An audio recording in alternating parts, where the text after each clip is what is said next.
السلام علیکم یا ولی اللہ۔ میرے دوستو، یہ صاحب مزار کی قبر ہے۔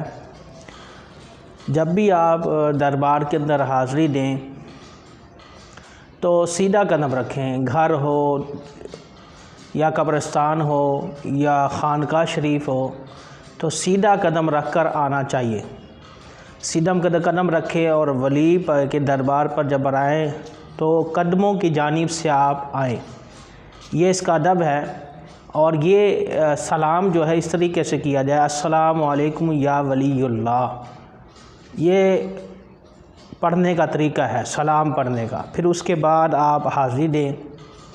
اعلیٰ حضرت رحمۃ اللہ علیہ نے دربار سے جو ہے تھوڑے فاصلے پر کھڑے ہو کر دعا مانگنے کا حکم فرمایا ہے۔ دربار کو چومنا، دربار پر جو ہے جھک جانا یا لیٹنا، یہ ٹھیک نہیں ہے، درست نہیں۔ اس کا صحیح طریقہ یہ ہے کہ آپ قدموں کی جانب سے، صاحب مزار کے قدموں کی جانب سے آئیں اور السلام علیکم یا ولی اللہ کہیں، اور وہاں پر دائیں جانب جو ہے یا آپ کا بایاں ہاتھ پڑتا ہے، جہاں پہ چہرہ ہو وہاں پر بیٹھ جائیں تاکہ ولی کی نظر آپ پر رہے۔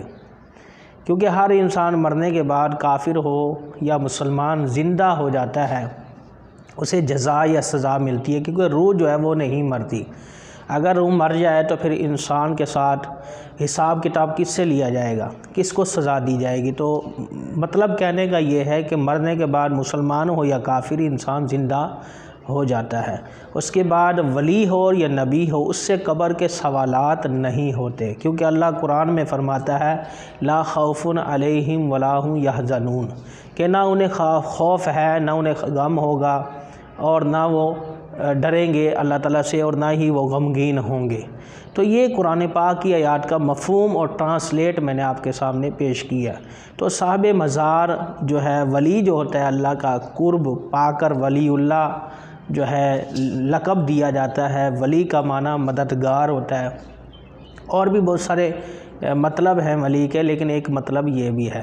تو دربار پر حاضری دینے کا طریقہ یہ ہے کہ چوما نہ جائے، 2 فٹ کے فاصلے پر کھڑے ہوں، اور پھر آپ ادھر کھڑے ہو کر آپ السلام علیکم یا ولی اللہ کہیں اور آپ بیٹھ جائیں، اور نعت پڑھنا چاہیں، صلاۃ والسلام پڑھنا چاہیں، 3 دفعہ قل واللہ شریف، 1 دفعہ الحمدللہ شریف پڑھ کر صاحب مزار کو اصال ثواب کریں، کیونکہ یہ قرب پانے سے، اللہ کے ولی کی قربت کی وجہ سے دعائیں جلد قبول ہوتے ہیں۔ اور علماء نے لکھا ہے کہ جب انسان کا دل سخت ہو تو درباروں پر حاضری دی جائے، قبرستان دیکھا جائے، قبرستان میں جا کر تو انسان کا دل جو ہے وہ نرم ہو جاتا ہے۔ تو مزارات پر جب بھی آپ کسی بھی شہر میں جائیں تو مزار پر حاضری دیا کریں۔ اور یہ چیزیں جو میں نے آپ کو عرض کی ہے، ادھر نفل پڑھنا منع ہے۔ قبر کے سامنے کوئی انسان زندہ ہو یا مردہ، اس کے سامنے آپ نفل نہیں پڑھ سکتے، یا اس کے سامنے جھک نہیں سکتے۔ تو یہ جھکنا علماء نے حرام لکھا ہے۔ تو لہٰذا جب بھی آپ آئیں تو دربار کی طرف چہرہ سجدے کی شکل نہ بنائیں۔ اس طریقے سے جو ہے نا بدعات پیدا ہوتی ہیں، اور پھر انتشار پیدا ہوتا ہے، لوگوں کے درمیان اختلافات پیدا ہوتے ہیں۔ یہ شرک نہیں ہے، ادھر سجدہ کرنا حرام ہے۔ اگر عبادت کی نیت سے کیا جائے تو پھر شرک بن جاتا ہے۔ لہذا جھک کر ملنے، رکوع کی حالت میں جھک کے ملنے کا تو کسی کو بھی الاؤ نہیں ہے۔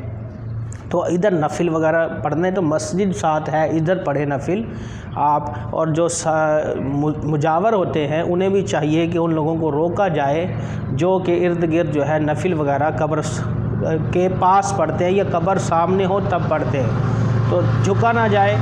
لہٰذا یہ امید ہے کہ یہ باتیں ٹرین آ رہی ہے۔ یہ دیکھیں مزار پر چادر چڑھائی ہوئی ہے، آپ چادر کی منت جو ہے وہ مت مانگیے گا، کہ مزار پر چادر ایک ہی کافی ہوتی ہے۔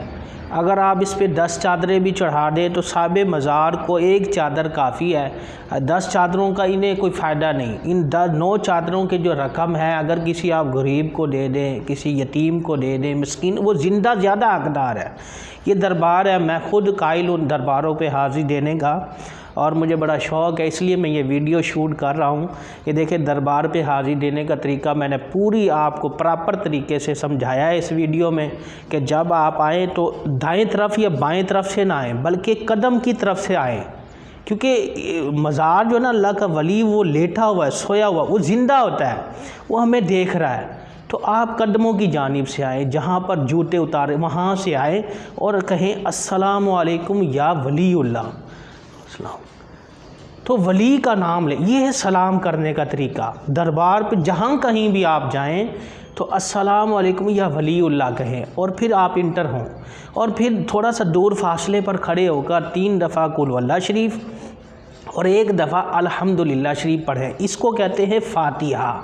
جیسے ہمارے ہاں فوتگی وغیرہ ہو جائے مسلمانوں میں تو ہم فاتحہ کرنے کے لیے، پڑھنے کے لیے جاتے ہیں. تو بعض لوگوں کو پتہ ہی نہیں ہے کہ فاتحہ کہتے کسے، وہ بیچارے بس جو ان کے ذہن میں آتا ہے وہ کر دیتے ہیں. نہیں، فاتحہ کا مطلب ہے یہ 3 دفعہ قل واللہ شریف، 1 دفعہ الحمدللہ. کیونکہ حدیث مبارکہ میں آتا ہے کہ 3 دفعہ جو قل واللہ پڑھتا ہے اسے 1 ختم قرآن کا ثواب ہے. تو یہ آپ ثواب دیتے ہیں. پھر آپ بولیں یار اللہ کی مرضی یا حکم ربی، اس طرح کے جملے بولتے ہیں جب ہمارے مسلمانوں میں، کیونکہ خزانہ جو ہوتا ہے نا اس سے دفنانا پڑتا ہے، اس سے چھپانا پڑتا ہے، اور جو گند ہوتا ہے، کوڑا ہوتا ہے، اس کو جلایا جاتا ہے. تو مسلمان خزانہ ہے. مسلمان کلمہ پڑھ کے جو ہے انسان نیا ہو جاتا ہے. میں کئی دفعہ اپنے تقاریر میں، بڑے بڑے جلسوں میں تقریر کرتا ہوں تو میں کہتا ہوں کہ یار لنڈے میں کتنا سارا کپڑا آتا ہے، انگریز اچھے سے اچھا سینٹ پرفیوم لگاتے ہیں، ان کی بدبو نہیں جاتی، لیکن ایک مسلمان جب اس کو دھو لیتا ہے گھر میں صابن سے تو اس کی بدبو ختم ہو جاتی ہے. یہ کلمے کی برکت ہے میرے دوست، یہ پرفیوم کا نہیں ہے. یہ کلمہ جو ہے نا آپ کے جسم کی بدبو دور کرتی ہے. یہ کلمہ آپ کو مرنے کے بعد جنت کی جو ہے سرٹیفکیٹ ہے. جیسے حضور صلی اللہ علیہ وسلم کا فرمان ہے کہ جنت کی چابی نماز ہے، اور فرمایا اس کے 5 دندے ہیں.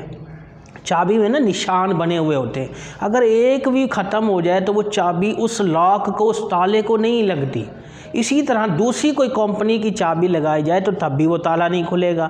یعنی مطلب کہنے کا یہ ہے کہ نماز مسلمان پہ 5 وقت ضروری ہے، اور وہ پڑھے گا تو جنت کی چابی کھلے گی، کیونکہ تالے کی چابی وہی ہے.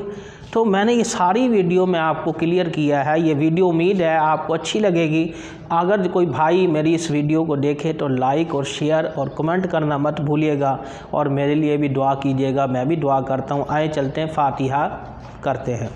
بسم اللہ الرحمن الرحیم. اللہم صلی علی سیدنا مولانا محمد وسلم علیہ. اللہ احد اللہ الصمد لم یلد ولم یولد ولم یکن له کفوا احد.